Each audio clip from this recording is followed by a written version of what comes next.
السلام عليكم ورحمة الله تعالى وبركاته. كدينا البنات؟ لاباس عليكم؟ نتمنى تكونوا بخير وعلى خير. مرحبا بكم في قناتي وقناتكم دها فاشيو. في هذا الفيديو ان شاء الله غادي نشارك معكم هذا الفستان اللي كيجي رائع وخفيف وعملي. يعني اي اخت ضروري يكون عندها في البلاكار ديالها، لانه فستان مريح مريح جدا وصالح للعاملات، الاخوات اللي عز عليهم شي حاجه هكا تكون خفيفه. المهم البنات، هنايا خديت 3 متر ديال الثوب، انا بغيت شويه العرض. هادشي علاش طبقت الثوب بهاد الطريقه هادي. تنيت الثوب على 2 على الطول ديالو كيف ما كتشوفوا، من بعد نيتو على 4. الثوب راه فصلته بهاد الطريقه حيت انا عندي الزواق على الطول ديال الثوب. من بعد البنات غادي نحط المقاييس. عندي 8 سنتيم في الرقبه، عندي 19 سنتيم في الكتف، زائد سنتيم ديال الخياطه هي 20. نزلت ب 2 سنتيم في الرقبه الخلف، من بعد طيحت الكتاف ب 4 سنتيم، وغادا نصل بخط مباشره من نقطه الكتف للرقبه. من بعد البنات غندير التركيز، درت فيه 23. غادا ننزل ب60 سنتيم باش نحدد الدوره ديال الهونج. بالنسبه للبنات لهاد المقاس راه غير لبس الاس والام والال، ولكن من الاحسن كل اخت يعني تاخذ المقاسات ديالها على الجسم ديالها باش كيجيو حويجاتها مضبوطين. من بعد البنات هنا غنحط الربع ديال الصدر، عندي فيه 28 سنتيم. ومن بعد غادي نقاد الدوره ديال التركيز. هنا غنطلع ب4 سنتيم، وغادي نقسم هاد المسافه هذه على 2. ومن بعد البنات غادي نقاد تقويره على هاد الطريقه هذه. عندي في الربع ديال الهونج 34 سنتيم، وغادا نصل بخط. من بعد البنات غادي ننزل من الخط ديال الصدر ب10 سنتيم، غير باش نحدد المنطقه ديال الحزام. شي حاجه اللي خفيفه البنات، كيف ما عرفتوا انا ما حطيتش المقاس ديال دورة الحزام نهائيا، دخلت غير بواحد سنتيم فقط. بالنسبه للاخوات اللي عندهم الكريشه او الاخوات الحوامل، من الاحسن كتسيروا بخط مباشره من الصدر حتى الاسفل. هنا البنات درت في الطول الكلي 142. كل اخت غدير الطول اللي بغات. وبالنسبه للعرض ديال الجلايل او الافازي درت فيه 45 سنتيم. وهنا البنات طلعت ب3 سنتيم من الجانب باش ما يجيناش الفستان مجنح او دوك الجناب ديالو نازلين. صافي البنات غادا ندوز مباشره، غادا نقطع.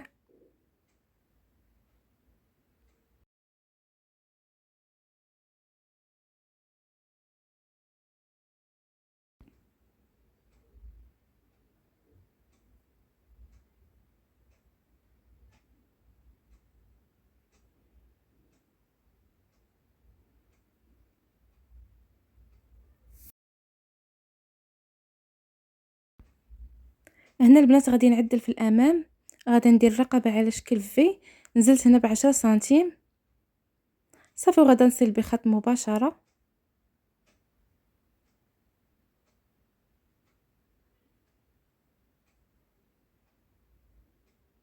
وغادا نقص من الكتفين سنتيم حتى لسنتيم ونص. وبالنسبه للتركيز غادا ندخل ب2 سنتيم.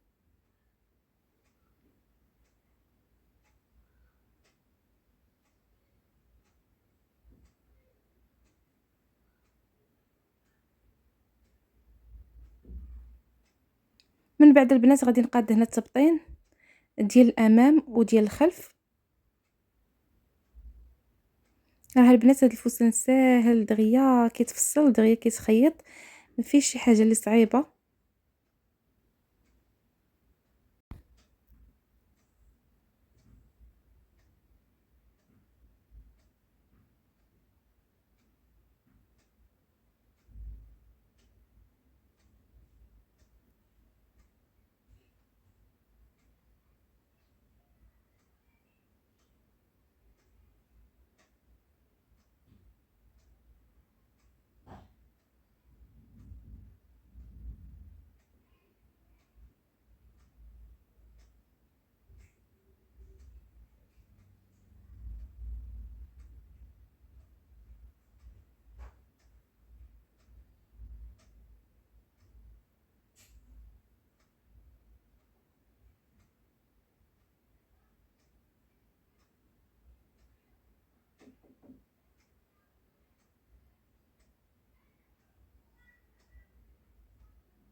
من بعد البنات ما كملت الفصاله ديال التبطين غادي ندوز مباشره نفصل معكم الاكمام.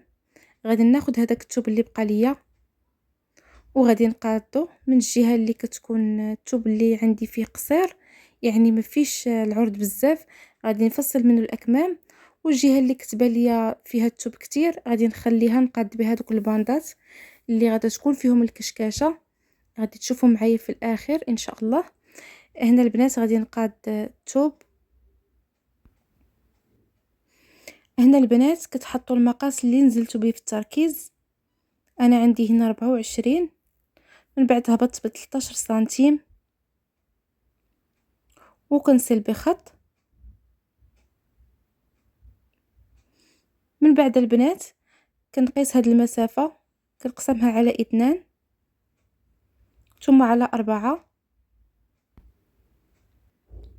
من بعد كنطلع بسنتيم ونص وكنزل بسنتيم ونص وكنقاد تقويره. بالنسبه لطولكم عندي فيه 54، والعرض ديال الدوره ديالكم درت فيها 30 سنتيم. هنا البنات كنقيس هاد المسافه اللي حطيت فيها 54 سنتيم وكتبقاو غاديين وانتم يعني مثبتين سنتيم الفوق وغاديين كتحطوا في هذاك المقاس بهذا الشكل، ومن بعد كتصلوا بخط. هاد الطريقه البنات ما كتخليش لكم كيجي شويه نازل من الجهه ديال الخياطه، كيكون لكم الدوره ديالو مقاده. من بعد كنسل بخط وكنزل هنا ب5 سنتيم باش كنحط الدوره ديال الذراع.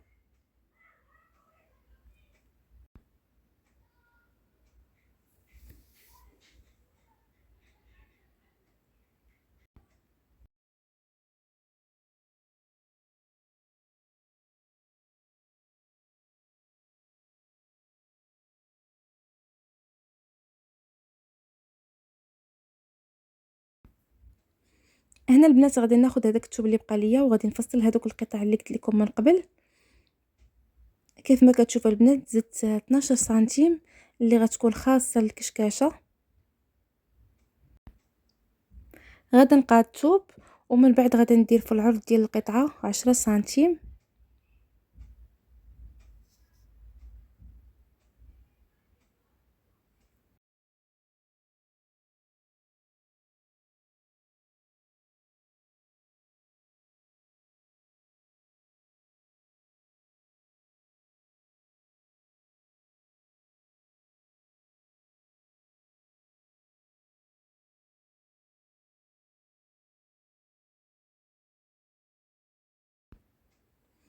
صافي البنات بعد ما كملت البصاله غادي ندوز مباشره نشارك معكم الطريقه ديال الخياطه.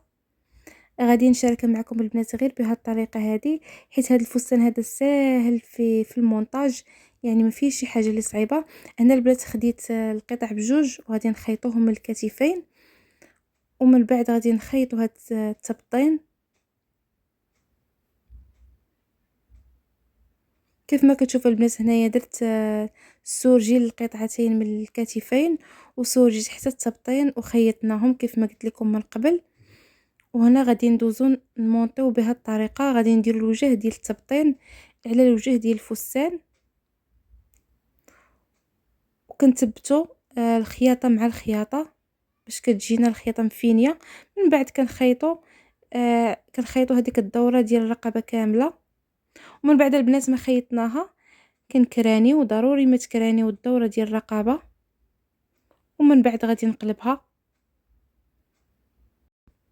وبالنسبه لبنات الفينيسيو ديال الرقبه انا ما غاديش نخيط، غير مجرد غادي نحددها بالمصلوح، ومن بعد غادي نثبتها بهاد الفيزلين اللي كيكون دو فاس بهاد الشكل. البنات غادي نقطع غير طريفات صغيورين كيف ما كتشوفوا، وغادي نخشيهم حتى تحت من التبطين وغادي ندوز عليهم بالمصلوح. صافي راه كيبقاو ثابتين وكيعطيو واحد الشكل اللي نقل للرقبه بدون خياطه. بالنسبه لبنات الاكمام غادي نخيط هذوك القطع، غادي ندوز الخياطه، كدوزو خياطه واحده ومن بعد كدوزو وحدها خياطه واحده اخرى باش كتجيكم هذيك الكشكاشه زوينه. ومن بعد غادي نلصقوهم في الأكمام.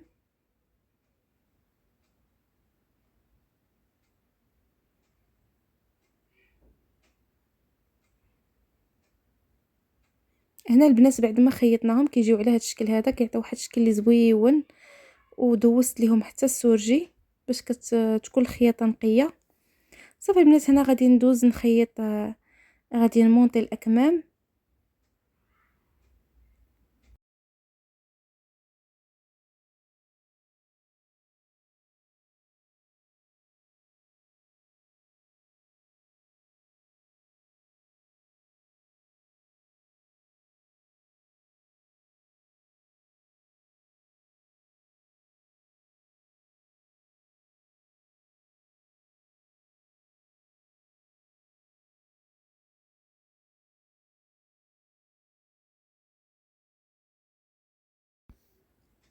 هنا البنات بعد ما ركبت الاكمام مونطيت الكسوه من الجوانب، وخيطت سنتيم من الجلايل وسنتيم من الاكمام كيف ما كتشوفوا البنات. كان هذا هو الشكل ديالها، كتجي رائعه وكتجي زوينه بزاف وخفيفه، والرقبه كتجي فينيه بالطريقه اللي قلت لكم البنات. لا داعي للخياطه، الكميمات كيجيو زوينين، كيجيو كلوش وفيهم هذيك الكشكاشه، كيعطيو واحد المنظر اللي زوين وانيق في اللبسه. الا عجبكم الفيديو البنات ما تنسوش ديروا لي لايك وديروا تعليق محفز ومتابعه للقناه فضلا وليس امرا. خليت لكم راحه البنات، نتلاقى في فيديو المقبل ان شاء الله.